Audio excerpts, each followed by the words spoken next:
Bonjour, bienvenue à cette session de Comprends-tu? Aujourd'hui, nous allons lire une histoire et étudier cette histoire qu'on appelle aussi des fois l'histoire du jeune homme riche.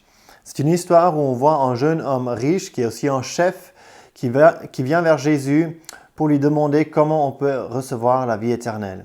Et Jésus va lui dire qu'il faut tout vendre et puis donner aux pauvres et le suivre. Bien sûr, il dit bien plus, on va le voir.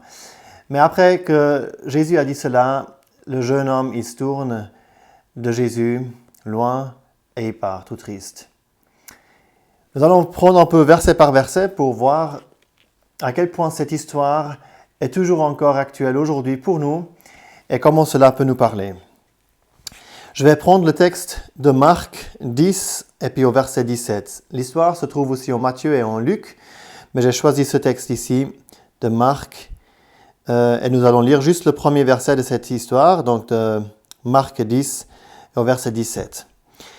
Et comme c'est Jésus, sortait sur la route, un homme accourut et se jetant à genoux devant lui, il lui demanda « Bon maître, que ferai-je afin que j'hérite de la vie éternelle ?» Nous avons ici cet homme. Les autres évangiles nous disent qu'il était jeune et riche et qu'il était aussi un chef. C'était quelqu'un qui avait fait carrière, qui était riche, peut-être il avait une bonne famille. Et on arrive bien à s'imaginer cette personne dans notre société. Vous voyez, quelqu'un qui a un bon travail, dans sa famille, tout va bien, dans son couple, tout va bien. C'est un homme avec un bon caractère, qui est sympa. Mais à l'intérieur, il a quand même un vide. Et cela nous parle déjà. Cela nous montre que toutes les richesses, tout ce qu'on peut avoir dans ce monde, ne comble pas ce vide qui est à l'intérieur de tout le monde. Tout le monde, pauvre ou riche, on a quelque chose à l'intérieur. On a envie d'avoir cette vie éternelle. On n'est pas sûr de l'au-delà. On a des craintes. Et on sait tous qu'il y a une chose qu'on ne peut pas acheter. C'est la vie. Elle ne nous appartient pas. Notre vie ne nous appartient pas. Et que se passera-t-il après? Et à qui est-ce qu'elle appartient? Et comment est-ce que je gère ma vie? Et comment je peux avoir la paix pour savoir qu'est-ce qui se passera après la vie? Et donc on voit ce jeune homme maintenant qui vient vers Jésus. Et c'est touchant parce qu'il vient vers Jésus. Et c'est vraiment la bonne personne. Jésus est la bonne personne où aller pour cette question. Le problème que ce jeune homme a, c'est qu'il s'adresse de la mauvaise manière. Voyez, l'histoire continue. Et il lui dit, « Bon maître, que ferai-je afin que j'hérite de la vie éternelle ?» Ici, on voit que cet homme fait 3 erreurs. La première erreur est qu'il voit en Jésus quelqu'un de bon, mais juste un homme. Il ne comprend pas que Jésus est Dieu. Et il le reconnaît juste comme un homme. La deuxième erreur est qu'il n'est pas très sûr sur ce mot bon. Il l'emploie de la mauvaise manière parce qu'il voit Jésus comme un homme, certes comme un maître, mais quand même comme un homme. Et il croit donc, en lui disant qu'il est bon, qu'un homme peut être bon. Et selon la parole de Dieu, aucun homme est bon. Romains 3, verset 23 nous dit « Tous sont péchés et n'atteignent pas à la gloire de Dieu. » Aucun homme peut être bon. On va y revenir. Et troisième erreur, c'est qu'il veut faire quelque chose.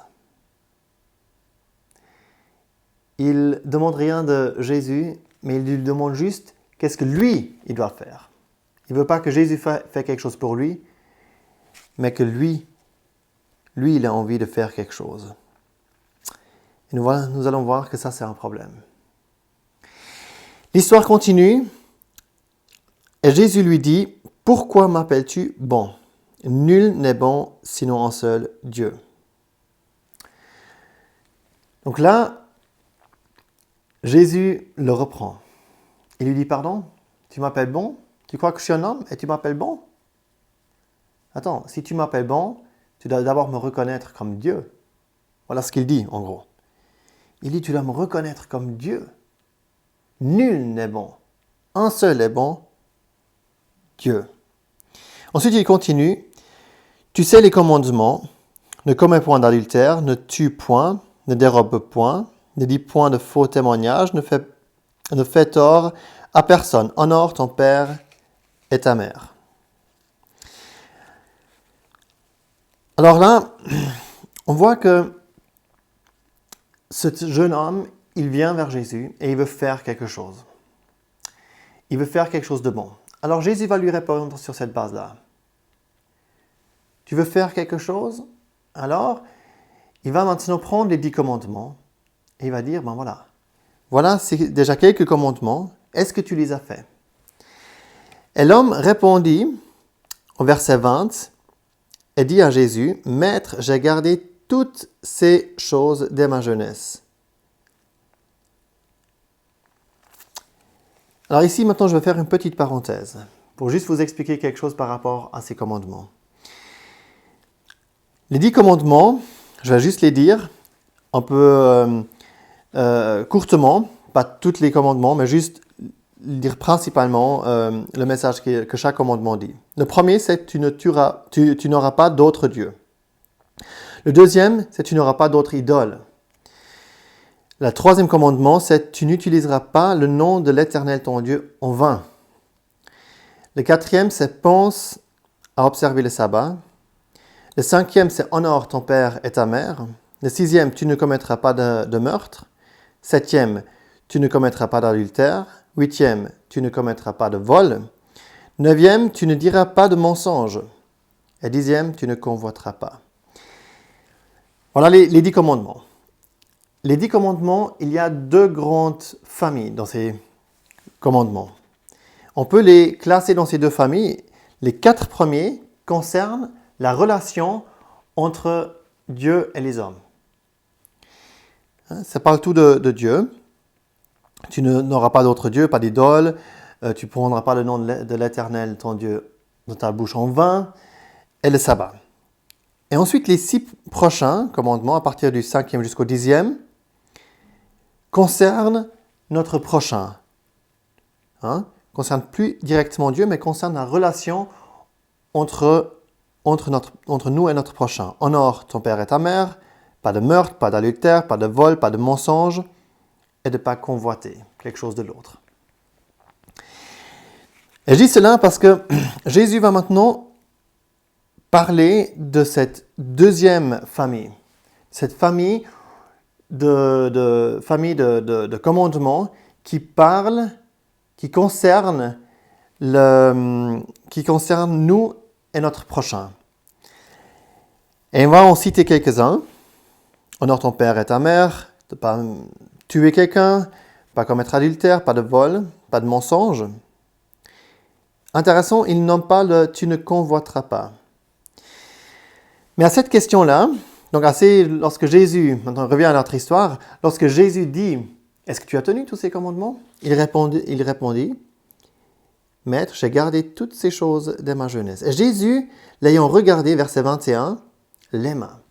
Donc probablement, d'un point de vue extérieur, il s'est donné la peine. Il s'est donné la peine pour faire ces choses. C'est pour ça que j'ai dit au début que c'est quelqu'un qui était un bon type, un bon gars, on dirait aujourd'hui. Quelqu'un qui est sympa. Mais on verra que le problème, c'est qu'il a, et nous aussi aujourd'hui, qu'on a une mauvaise définition de bon. Et je l'ai dit en introduction qu'un des problèmes qu'il a, c'est qu'il a cette mauvaise définition de bon. Et nous aussi, on a une mauvaise définition de bon. Parce qu'on regarde les gens en extérieur et puis on ne voit pas l'intérieur déjà. Et puis on les classe comme bon, comme bien. C'est quelqu'un de bien. Mais qui définit ce qui est bien et ce qui est mal? Qui définit le bon et le mal? Dieu. Et qui est en train de parler avec cet homme-là? Dieu. Jésus, Dieu. Et donc, il est confronté maintenant avec Dieu. Et Dieu, dans la personne de Jésus, lui demande si dans ses relations avec les hommes, tout était en ordre. Et puis d'un point de vue extérieur, apparemment tout était en ordre.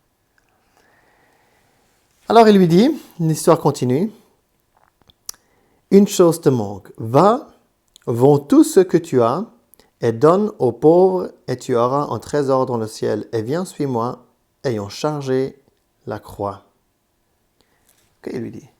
Alors maintenant, si tu as tout fait ça, alors vends tout et donne aux pauvres. Et la réaction de lui est, et lui, donc ce jeune homme, affligé de cette parole, s'en alla tout triste, car il avait de grands biens. Et voilà là où la chose est dramatique. Cet homme, d'un point de vue extérieur, tout était en ordre. Mais voyez, Jésus, il n'avait pas nommé ce commandement « tu ne convoiteras pas ». Mais il parle à sa conscience. Cet homme, il le savait déjà. Il a remarqué très probablement qu'il y avait un commandement de cette deuxième famille de commandements, les 10 commandements, qu'il n'avait pas nommé. Et il lui touche dans sa conscience. Il dit exactement, c'est là où est ton problème. Tu convoites. Tu as envie de richesse. Et ces richesses-là, ils avaient une plus grande importance que Jésus. Et ça, c'est très important. Parce qu'avec cette chose que Jésus dit là, il le détruit complètement. La première partie des 10 commandements, cette première famille, nous parle de la relation entre Dieu et les hommes. Elle dit, tu n'auras pas d'autre Dieu. Tu ne feras pas d'idole. Et une idole, c'est quoi? C'est quelque chose qui a plus d'importance dans notre vie que Dieu, que nous avons mis en première place.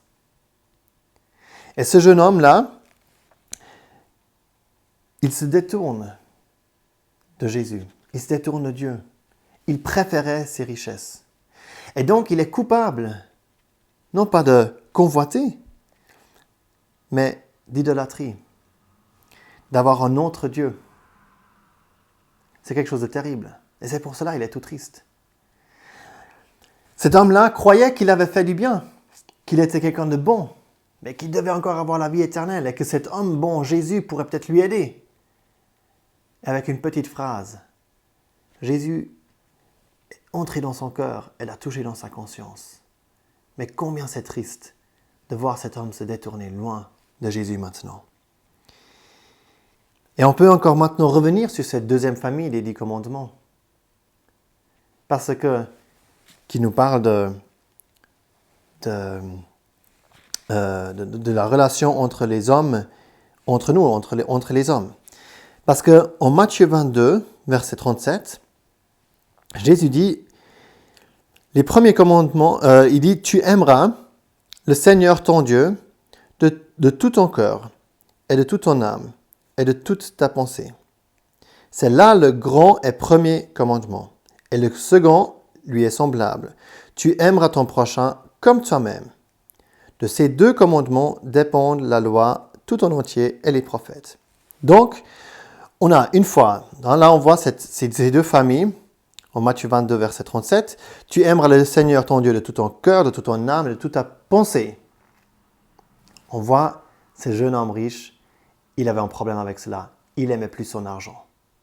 Donc cette première famille des 10 commandements, on voit que ce jeune homme, il les tenait pas en fait. Et la deuxième partie, tu aimeras ton prochain comme toi-même. Et cela résume en gros tous les 6 autres commandements de la deuxième famille. Et cela non plus, il ne le faisait pas vraiment. Il n'aimait pas vraiment son prochain comme lui-même. Parce que s'il aimait vraiment son prochain comme lui-même, il aurait donné son argent. Il ne serait déjà pas riche et ça aurait été aucun problème pour lui de donner son argent et le donner aux pauvres.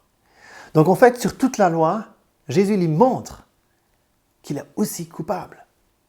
Et ce qui est frappant maintenant à la fin, c'est que et Jésus, verset 23, ayant regardé tout alentour, dit à ses disciples, combien difficilement ceux qui ont des biens entreront-ils dans le royaume de Dieu? Et les disciples s'étonnèrent de ces paroles. Et Jésus répondant encore, leur dit, enfants, combien il est difficile à ceux qui se confient aux richesses d'entrer dans le royaume de Dieu. Il est plus facile qu'un chameau passe par un trou d'aiguille qu'un riche n'entre dans le royaume de Dieu. Et ils s'en étonnèrent excessivement, disant entre eux, et qui peut être sauvé? Et Jésus les ayant regardés dit, Pour les hommes, cela est impossible, mais non pas pour Dieu, car toutes choses sont possibles pour Dieu. On va finir là-dessus. Parce que nous voyons ici qu'en fait, cet homme riche, qui était quelqu'un de bon, qui était quelqu'un de sympa, quelqu'un qui était quelqu'un de bon, mais bon, attention, selon le terme de notre société, selon ce qu'on pense qui est bon. Mais c'était quelqu'un, si on le verrait aujourd'hui, c'était quelqu'un qui avait un caractère sympa. C'était pas un meurtrier, c'était pas quelqu'un de méchant. Mais Jésus montre ici dans cette histoire que même un homme comme ça, au fond, il est mauvais. Et ce qui est dit en Romains 3, verset 23 est juste. Tous ont péché et n'atteignent pas la gloire. On a tous un problème qui doit être réglé. Et les disciples, quand ils voient ça, eux, ils ont compris cela. Et ils disent, mais attends, si lui, il ne peut pas être sauvé, alors qui peut être sauvé? Qui peut être sauvé? Si même un type comme ça ne peut pas être sauvé, alors qui peut être sauvé? Et Jésus leur dit, il ne leur dit pas, non mais vous n'avez rien compris. Il leur dit, oui, vous avez bien compris. Personne ne peut être sauvé. C'est la réponse. Pour l'homme, cela est impossible. Et on voit au début que cet homme, il voulait faire quelque chose. Donc, pour nous les hommes, c'est impossible de nous sauver. C'est impossible d'aller au ciel. De nous-mêmes, avec nos propres efforts. Non, on a besoin de Dieu. Dieu doit faire quelque chose. Et Dieu vient à notre aide. Et Dieu a fait quelque chose. Et pour Dieu, Jésus dit, tout est possible. Et Dieu a donné son Fils, justement Jésus, qui est aussi Dieu, qui fait aussi partie de cette famille de la divinité. Dieu a tant aimé le monde qu'il a donné son Fils, Jésus, afin que quiconque croit en lui ne périsse pas, mais qu'il ait, quoi? La vie éternelle. Ce que cet homme cherchait à avoir. C'est par Jésus. C'est en venant à Jésus, en croyant en lui, en se repentant et en acceptant Jésus que lui, il est mort pour nous, qu'on peut aujourd'hui encore être sauvé. Et vous allez peut-être dire, mais attends, là tu vas un peu trop loin. C'était pas de l'idolâtrie. Et j'aimerais juste pour cela citer un verset en Colossiens 3, verset 5. Colossiens 3, verset 5, nous avons un verset intéressant qui me semble important encore de citer.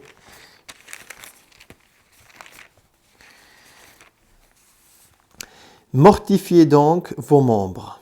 Colossiens 3, verset 5.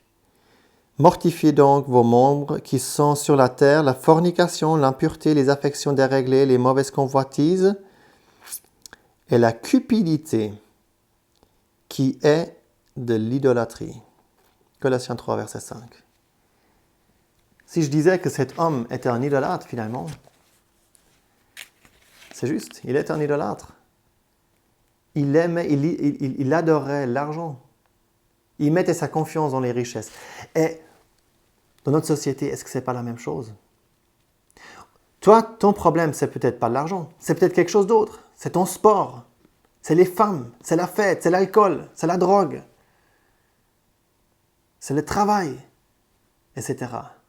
Qu'est-ce qu'on met à la première place? Est-ce que Dieu, Jésus, a la première place dans ta vie?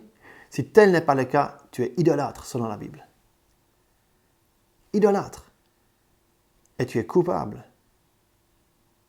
Et même si tu es un bon homme selon le standard de notre société, le standard de Dieu est un autre. Et c'est celui-là qu'il faut appliquer à nous. Mais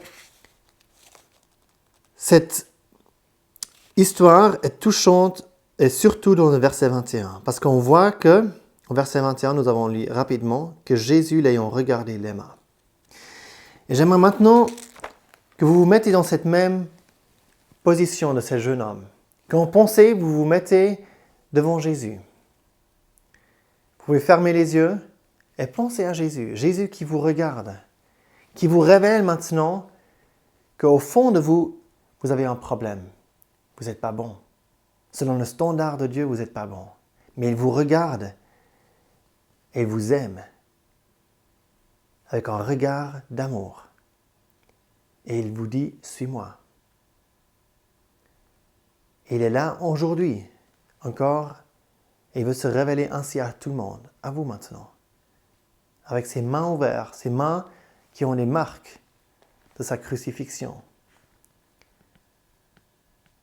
Il vous dit, suis-moi. Que j'aille la première place. Il ne vous dit pas forcément de tout vendre, ce n'est pas le point ici. Il ne veut pas que tous les chrétiens vendent tout et donnent aux pauvres. Certes, il veut qu'on s'occupe des pauvres, mais ce n'est pas son point. Il veut que lui ait la première place parce qu'il est Dieu et il est digne d'avoir la première place dans la vie de chaque être humain. Car c'est lui qui t'a donné la vie physique, et c'est seulement lui qui peut donner cette vie éternelle. Dieu a tant aimé le monde qu'il a donné son Fils unique, afin que quiconque croit en lui ne périsse pas, mais qu'il ait la vie éternelle. Et il est là devant toi, et il dit, c'est moi, tourne-toi vers moi, suis-moi. Quelle est ta réponse? Est-ce que tu aimes Jésus? Ou est-ce que tu vas se détourner de lui, comme ce jeune homme? Tourne-toi vers lui. C'est magnifique de suivre Jésus-Christ. Ce n'est pas toujours tout simple. Jésus a dit, prends ta croix, cela nous parle aussi de souffrance comme chrétien. Mais tu auras ce vide dans ton cœur rempli, comblé. Tu auras la paix et la joie, une joie intérieure, une joie profonde que personne ne pourra te prendre. Tourne-toi vers Jésus et suis Jésus.